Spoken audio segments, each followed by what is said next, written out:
In today's video, I'm going to teach you how to pay with GCash using a reference number.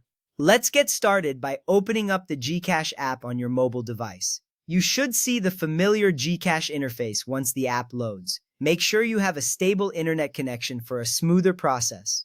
This ensures no interruptions while you're making a payment. Once you're in the app, tap on the Bills icon. This is where you'll find all your bill payment options neatly organized. The Bills section is essential because it consolidates all your billing needs in one place. It saves you time, allowing you to manage payments seamlessly.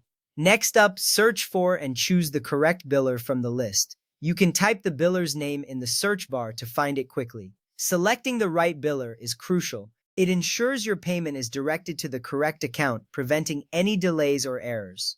Now, it's time to enter the required details. Start with the reference number or account number. This number is often provided on your bill statement. It acts as a unique identifier, making sure your payment is correctly matched to your account.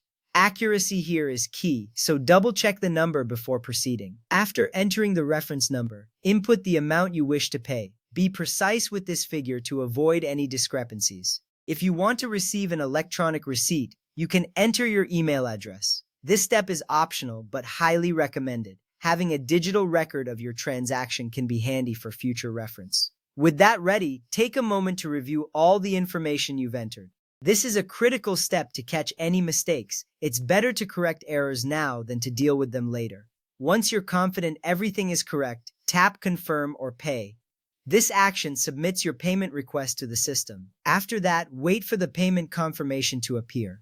It usually takes just a few moments. This confirmation is your assurance that the payment has been processed successfully. If there's any delay, don't worry, just give it a minute as it might be processing.